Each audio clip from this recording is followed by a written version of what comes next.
नमस्कार दोस्तों, welcome to market for retails.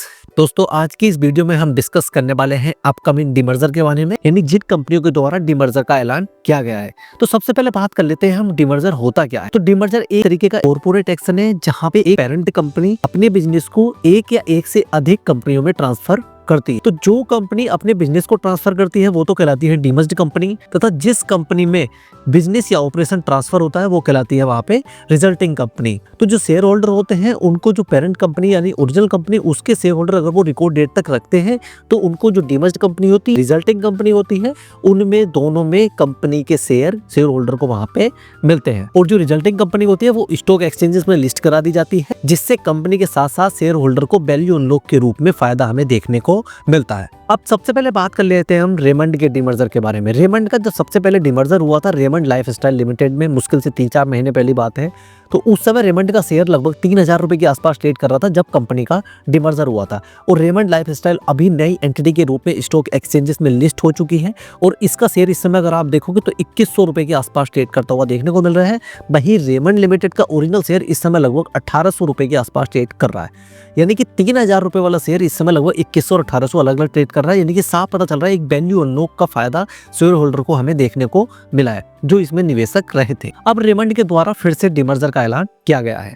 उसने बताया है कि जो उसका रियल एस्टेट वाला बिजनेस है कंपनी उसका डीमर्जर करने जा रही है।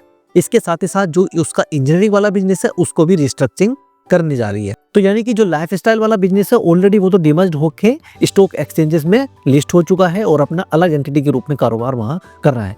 वहीं बोर्ड के द्वारा रियल एस्टेट बिजनेस को भी अलग करने को मंजूरी ऑलरेडी मिल चुकी है, जिसमें रेमंड लिमिटेड का जो भी शेयर होल्डर एक शेयर रखता होगा उसको रेमंड रियल्टी लिमिटेड का एक शेयर वहां पे मुफ्त मिलने वाला है। इसके अलावा जो इंजीनियरिंग बिजनेस है उसको भी रिस्ट्रक्चरिंग करेगी कंपनी और 2 नई सब्सिडरी क्रिएट करेगी, जिसमें एक का फोकस होगा एरोस्पेस एंड डिफेंस इंजीनियरिंग पे, साथ ही साथ में दूसरा का फोकस होगा auto component engineering and consumer sector पे। इसकी स्कीम भी एनसीएलटी के पास में फाइल कर दी गई है। वहीं रेमंड लिमिटेड के डीमर्जर को लेके मैं एक डिटेल वीडियो बनाया था, तो एक बार वहां पे विजिट कर सकते हैं। नेक्स्ट बात करते हैं हम वेदांता लिमिटेड की। वेदांता के द्वारा अनाउंसमेंट लास्ट ईयर किया गया था, जो कि अभी कुछ दिन पहले ही इन्फॉर्म हमें देखने को मिला था। ये लगभग अपनी लास्ट स्टेज में ये चल रहा है। अगर आप देखोगे तो इस समय अगर आप देखते हैं तो वेदांता एक पेरेंट कंपनी है, जबकि सब्सिडरी कंपनियों के जरिए कंपनी का काफी बिजनेस फैला हुआ है। डीमर्जर के बाद में कंपनी का बिजनेस इस तरीके से हमें देखने को मिलेगा, जो पेरेंट कंपनी लिस्टिंग है वो तो रहेगी, उसके साथ में चाहे जो उसके अंदर कारोबार कर रही है हिंदुस्तान जिंक लिमिटेड जो कि ऑलरेडी अलग एंटिटी लिस्टिंग है,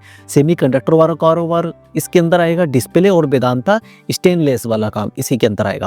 साथ ही साथ में अलग 5 नई एंटिटी स्टॉक एक्सचेंज में हमें लिस्ट होती हुई देखने को मिलेगी, जिसमें एक हो जाएगी हमारे वेदांता एल्यूमिनियम, दूसरी हो जाएगी हमारी वेदांता ऑयल एंड गैस, तीसरी हो जाएगी हमारी वेदांता बेस एंड मेटल्स और हमारी फोर्थ हो जाएगी Vedanta steel and ferrous materials and हो जाएगी वेदांता पावर।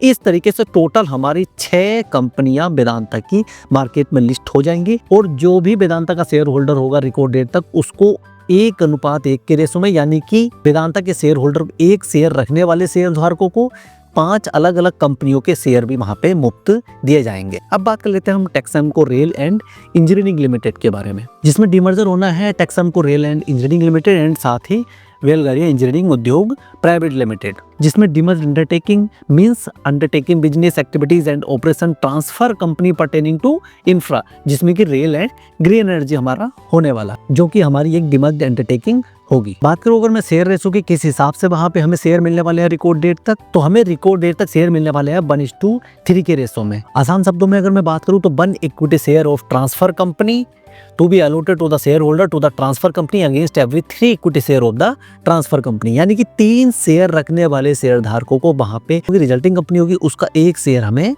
मिलने वाला है। अब नेक्स्ट बात कर लेते हैं हम आईटीसी की, जिसने अपने होटल बिजनेस को डिमर्ज करने के लिए मंजूरी दी गई थी, जिसे हाल ही में अभी एनसीएलटी की ओर से भी मंजूरी मिली है, जिसमें इसके होटल बिजनेस को अलग किया जाएगा और उसको अलग एंटिटी के रूप में स्टॉक एक्सचेंजेस में लिस्ट कराया जाएगा, जिसकी अगर देखोगे तो ग्रोथ हमें शानदार देखने को मिल रही है। और लास्ट के 24 मंथ में 30 होटल कंपनी के द्वारा ऐड किए गए और 28 होटल्स नेक्स्ट 24 मंथ में कंपनी के द्वारा ऐड करने का लक्ष्य रखा हुआ है। जिसमें अगर मैं शेयर एंटाइटलमेंट रेशो की बात करूं तो आईटीसी के 10 शेयर रखने वाले शेयर धारकों को आईटीसी होटल्स का एक शेयर मिलने वाला है। अब बात कर लेते हैं हम क्वेस कॉर्प लिमिटेड की। बिजनेस सर्विस प्रोवाइडर कंपनी है जिसमें कंपनी का 3 अलग एंटिटी में लिस्टिंग होनी है। पेरेंट कंपनी है वो तो लिस्टिंग जो ऑलरेडी है वो तो रहेगी, साथ ही साथ में इसकी जो 2 कंपनियां हैं उनको भी स्टॉक एक्सचेंजेस में लिस्ट कराने की कंपनी की योजना है। एक हो जाएगी हमारी डिजिटाइप, दूसरी हो जाएगी ब्लू स्प्रिंग जो कि India CLM and digital consulting देखेगी, और ब्लू स्प्रिंग हमारी इंटीग्रेटेड फैसिलिटी मैनेजमेंट तथा इंडस्ट्रियल सर्विस को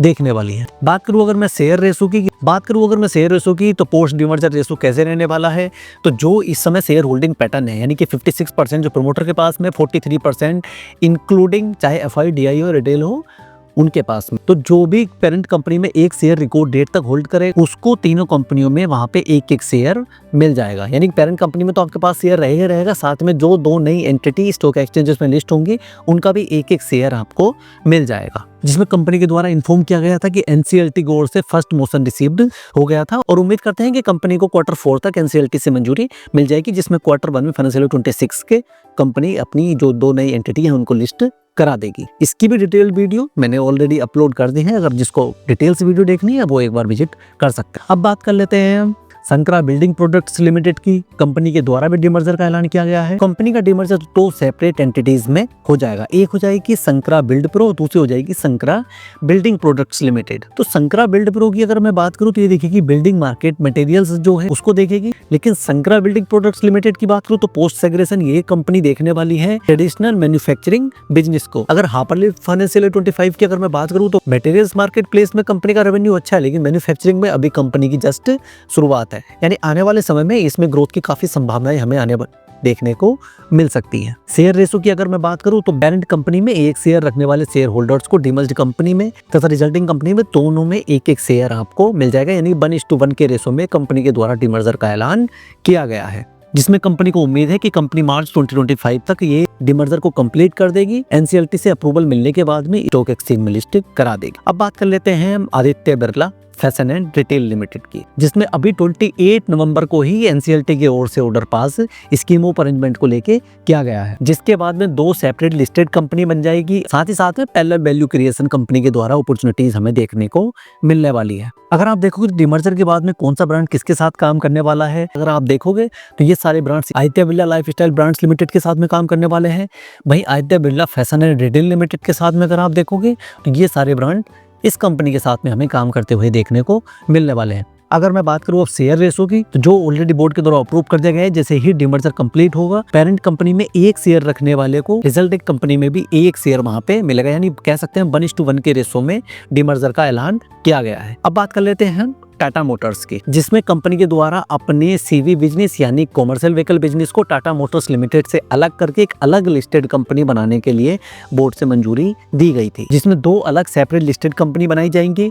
एक हो जाएगी जो कि कॉमर्शियल व्हीकल को लीड करेगी और दूसरी जो कि पैसेंजर व्हीकल्स को हमारी लीड करते हुए देखने को मिलेगी, जिसमें शेयर एंटाइटलमेंट रेशो की अगर मैं बात करूं तो 1:1 का रेशो रखा गया है। जो टाटा मोटर्स में एक शेयर होल्ड करता होगा डीमर्ज्ड कंपनी में भी एक शेयर वहां पे देखने को मिलने वाला है, जिसमें कंपनी के द्वारा बताया गया था कि लगभग 12 से 15 मंथ लग सकते हैं। ऑलरेडी 6 से 7 मंथ ऑलरेडी हो गए हैं इस बात को, यानी कह सकते हैं कि आने वाले नेक्स्ट ईयर में इस कंपनी का डीमर्जर कंप्लीट होता हुआ देखने को हमें मिल सकता है, जिसके बाद टाटा मोटर्स के शेयर में भी हमें तेजी वहां से देखने को मिल सकती है, जो काफी समय से शेयर में हमें गिरावट भी देखने को मिल रही है।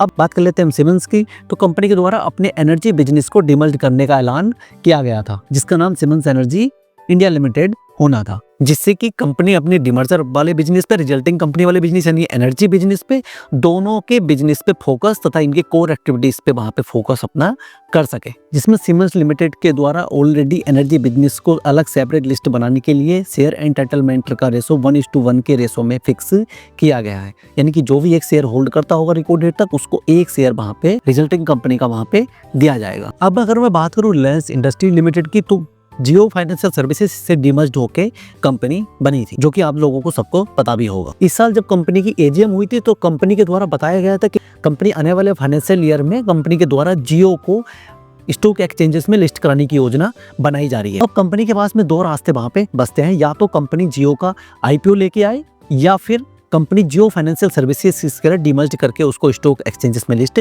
करा दे। तो आपको दोनों तरीके से हमें फायदा देखने को मिल सकता है। अगर जियो का आईपीओ आता है तो आपको पेरेंट कंपनी के रूप में वहां पे फायदा देखने को मिल सकता है, आपको as a share holder quota apply करने के लिए। अगर डीमर्ज करके जियो फाइनेंशियल सर्विसेज की तरह अगर उसको लिस्ट कराते हैं तो वहां पे कुछ ना कुछ स्वैप रेशो रखा जाएगा, यानी कि आपको वहां पे जियो के शेयर वहां पे मुफ्त वहां पे मिलते हुए देखने को मिल सकते हैं। ये भी आने वाले समय में इसका वैल्यूएबल स्टॉक बन सकता है। तो आज के लिए बस इतना ही। आई होप आपको वीडियो पसंद आई होगी, तो वीडियो को लाइक करें, शेयर करें, चैनल पे नए हो तो सब्सक्राइब करना ना भूलें। मिलते हैं नेक्स्ट वीडियो में। Bye bye.